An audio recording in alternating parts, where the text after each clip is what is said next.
ভাইয়েরা আমার, বন্ধুরা আমার, আলোচনা সম্মুখের দিকে নিয়ে যাই। এই সূরার কয়েকটা ফজিলত বললাম। এই ফজিলতগুলো যদি আপনার জীবনে বাস্তবায়ন করতে চান, আপনি এবং আপনার সন্তান নাতি-নাতনি সকলকেই কোরআনের শিক্ষা দিতে হবে। কথা কোন ঠিক কিনা? ডিসেম্বর মাস শেষ হচ্ছে, জানুয়ারিতে বছর শুরু হচ্ছে।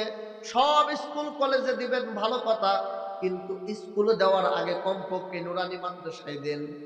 হাফেজে কোরআন হোক বা কোরআন শিখুক, হাদিস শিখুক, ইসলামের জ্ঞানগুলো শিখুক।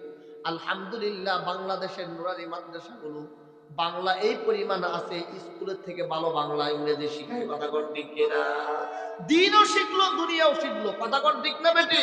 আল্লাহ তাআলা আমল করার তৌফিক দান করে বলি আল্লাহুম্মা আমিন।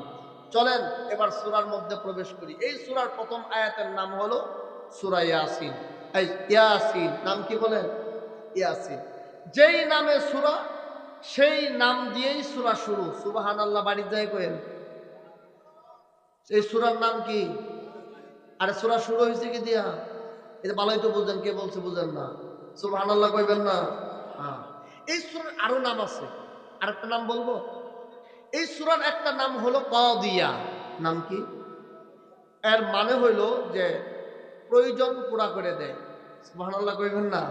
আপনি অনেক সমস্যায় পড়ে আছেন, এই সূরা তেলাওয়াত করে দোয়া করবেন, এই সূরার বদলতে বরকতে আল্লাহ তাআলা আপনার প্রয়োজন পুরা করে দেবেন। এই সূরার আরেকটা নাম হলো মুআইম্মা। আওয়াজ করে বলতে হবে, নাম কি? মুআইম্মা। বলেন নাম কি? মুআইম্মার অর্থ হলো শত্রু পক্ষকে অন্ধ বানায় দেয়। সুবহানাল্লাহ। মানে হইল, এই সূরা তেলাওয়াত করলে শত্রু পক্ষের মাঝখানে আপনার একটা প্রাচীর হয়ে যাবে, দেয়াল হয়ে যাবে। আপনি শত্রুকে দেখবেন, শত্রু আপনাকে দেখবে না। সুবহানাল্লাহ কয় না? বুঝেন নাই কথা? এটার একটা চমৎকার কথা আছে। ইমাম কুরতুবী রহমতুল্লাহি আলাইহি, তাফসিরে কুরতুবীর মুসান্নিফ, লেখক, উনি লিখেছেন যে একদিন উনাকে পুলিশ বাহিনী দাওয়া করছে। কি বাহিনী? পুলিশ খালি নতুন হুজুর করে দাওয়া করে নামিয়ে। এর আগে থেকে আল্লাহ রসুলকে জেলবন্দি করে রাখছেন না, নজরবন্দি করে? কথা কন্যা গেলে, হ্যাঁ। আবু বকর আপনার 4 ইমামের মধ্যে 3 ইমামই জেল খাটছে। কথা কন্যা গেলে, ইমামুদ দুনিয়া নুমান বিন সাবিত আবু হানিফা রাহমাতুল্লাহি আলাইহি, উনাকে জেলখানায় বিষ খাওয়ায় মারা হয়েছে। বিষ খাওয়ায়া। মনে করেন না এই 2023 সালে শুধু মামুনুল হক সাহেব জেল খাটলো, 2020 সালে শুধু উলামায়ে কেরাম জেল খেটেছে, 2013 সালে উলামায়ে কেরাম জেল খেটেছে না। ইসলাম এসেছে উলামায়ে কেরাম আর তাওহীদ জনতার রক্তের সুখ পেয়ে। ঠিক কিনা জোরে বলে? তাফসীর ইমাম কুরতুবী রাহমাতুল্লাহি আলাইহি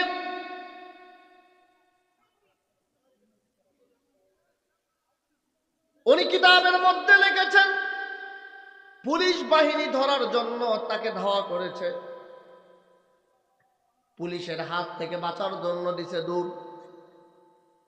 যখন দৌড় দিচ্ছে এক জায়গায় যায়, সে থুপুর খায় পড়ে গেছে মাটির মধ্যে। যখন পড়ে গিয়েছে, দেখে পিছনে পুলিশ বাহিনী ধরে ফেলবে।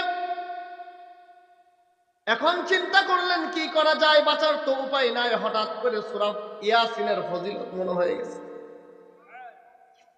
ইমাম কুরতুবী রাহমাতুল্লাহি আলাইহি সূরা ইয়াসিন তেলাওয়াত শুরু করছেন। ইমাম কুরতুবী ওনার কিতাবের মধ্যে লেখেন, আমি যখন সূরা ইয়াসিন তেলাওয়াত শুরু করে দিয়েছি, আমি দেখতেছি পুলিশ বাহিনী আমার সম্মুখে এসে আমাকে খোঁজাখুঁজি করে, কিন্তু আমি তাদেরকে দেখি, তারা আমাকে দেখে না।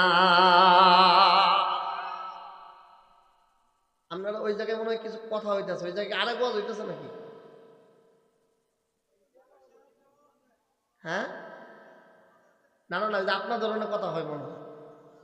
এই জায়গায় কথা বললে না, পারলে না এসে বসেন, ভাল লাগবো। কথা কোন ঠিক না ঠিক? কোরআন থেকে আলোচনা, ভালো আসর লাগবো না? হ্যাঁ। মামার বাড়ি কিসটা কইতেছি নাকি আমি? বলছি আপনাদেরকে আমার মামার বাড়ির কাহিনী। ইমাম কুরতুবী রাহমাতুল্লাহি আলাইহি বলেন, আমি ইয়াসিন যখন পড়তে শুরু করছি, হেরা আমারে খুঁজে, আমি দেখতেছি আশ্চর্য, তারা আমাকে দেখে না। সুবহানাল্লাহ। ঠিক সেম ঘটনা। আলোচনা তো লম্বা হয়ে যাবে। মুহাম্মদুর রাসূলুল্লাহ সাল্লাল্লাহু আলাইহি ওয়াসাল্লাম যখন হিজরত করে মদিনায় মক্কায় মদিনায় যাবেন, যেই রাত্রে হিজরত করবেন ওই রাত্রে ওনার ঘর ঘেরাও করে ফেলেছে মক্কার কাফেররা। সকাল হবে মুহাম্মদকে ধরবে আর হত্যা করে ফেলবে। মুসলমান জমান করে বলো নাউযু বিল্লাহ। আল্লাহ তাআলা ওহী পাঠাইলেন হিজরত করার জন্য। আলী রাদিয়াল্লাহু আনহু শোয়া দিলেন চাদর দিয়া। উনি বের হয়ে চলে যান। চতুর্দিক দিয়ে ঘেরাও করে ফেলেছে, যাবেন কেমনে? এক মুষ্টি বালি হাতে নিয়ে সূরা ইয়াসিন পড়লেন, ফু দিলেন, ছিটায়া দিলেন। আল্লাহ তাআলার কুদরতি ক্ষমতায় সমস্ত কাফের মুশরিকদের চোখে লেগে গেল। তারা চোখ জ্বলতে শুরু করলো। আল্লাহর নবী তাদের চোখের সম্মুখ দিয়ে চলে গেলেন আবু বকরের বাড়িতে। এরপর মদিনার উদ্দেশ্যে রওনা হলেন। একটা কাফেরের বাচ্চা আল্লাহর নবীকে দেখতে পারে না। আল্লাহু আকবার।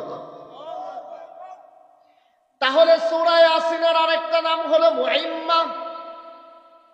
শত্রুপক্ষকে অন্ধ বানায় দেয়।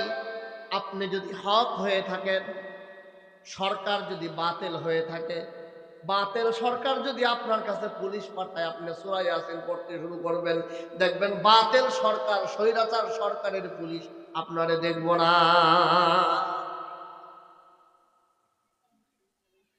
তাহলে চলেন এই সূরাতে ঢুকতে চেয়েছিলাম। এই সূরার নামকরণ করা হলো,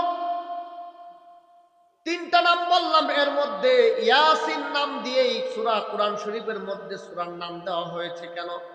কারণ হলো ইয়াসিন এই শব্দ দিয়ে এই সূরা শুরু হয়েছে। বলেন না সুবহানাল্লাহ। বয়ান আরেক দিকে চলে যাব, শুধু এতটুকু জেনে রাখেন, অনেক মুফাসসিরিন কেরাম বলেছেন ইয়াসিন বলে আল্লাহ তাআলা আপনার আমার নবীকে ডাক দিয়েছে। সুবহানাল্লাহ। সুবহানাল্লাহ। যেমন আল্লাহর নবীকে আল্লাহ তাআলা ডাকেছেন ইয়া আইয়ুহাল মুযাম্মিলু কুমিল লাইলা ইল্লা ক্বালিলা। মুযাম্মিল বলে ডাক দিয়েছেন। সুবহানাল্লাহ। আল্লাহ রাব্বুল আলামিন নবীকে ডাক দিয়েছেন ইয়া আইয়ুহাল মুদ্দাথির কুম ফাআনযির। আল্লাহু আকবার। আল্লাহ তাআলা আল্লাহর নবীকে ডেকে দেন ইয়া আইয়ুহান নাবিয়্যু, হে ফজিলত ওয়ালা নবী।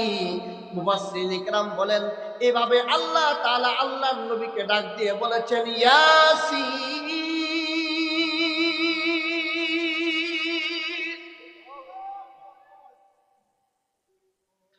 আরেকটা ব্যাখ্যা হলো ইয়াসিন হচ্ছে হুরুফুল মুকাত্তিআত। এখন কইবেন হুজুর হুরুফুল মুকাত্তিআত আবার কি? এটা একটু বুঝেন। কোরআনে কারীমের অনেক সূরা এক হরফ, দুই হরফ, তিন হরফ, চার হরফ, পাঁচ হরফ দিয়ে শুরু হয়েছে। কথা কোন ঠিক না বেঠিক? যেমন কোরআন শুরু হয়েছে কফ, সূরা শুরু এক হরফ দিয়ে। কোরআন শুরু হয়েছে নুন, এক হরফ। কথা কোন ঠিক না বেঠিক? আলিফ লাম রা শুরু হয়েছে, আলিফ লাম মিম শুরু হয়েছে, ইয়াসিন দুই হরফ শুরু হয়েছে, তিন হরফ। এভাবে এগুলোকে বলা হয় হুরুফুল মুকাত্তিআত, মানে বিক্ষিপ্ত কিছু হরফ। তাফসীরে জালালাইনের মধ্যে লেখা হয়েছে এই হরফগুলোর, মানে এই হরফগুলো দিয়ে যে আয়াতে কারিমা শুরু হয়েছে, এই আয়াতে কারিমার মূল অর্থ, প্রকৃত অর্থ কি আল্লাহ তাআলা ভালো জানেন। সুবহানাল্লাহ। এখন এখানে আপনাদের একটা প্রশ্নের উত্তর দিতে হবে, সেটা হলো যে এমন আয়াত দিয়ে কেন সূরা শুরু করলেন যেই আয়াতগুলোর অর্থ একমাত্র আল্লাহই ভালো জানেন, কেউ জানেন না। এখন ঠিক না বেঠিক? এর সংক্ষিপ্ত উত্তর হলো আপনি আমি জানি আল্লাহর নবীর কাছে যখন কোরআন নাজিল হতে শুরু হলো, মক্কার কাফের মুশরিকরা বলে মুহাম্মদ কবি হয়ে গেছে, কবি কবি নিজে থেকে বানায় বানায় বলে। নাউজুবিল্লাহ। কয় না وما ينطق عن الهوى إن هو إلا وحي يوحى। আল্লাহ বলছেন নবী নিজে থেকে বানায় একটা কথাও বলে না, সব আল্লাহর পক্ষ থেকে ওহী। সুবহানাল্লাহ।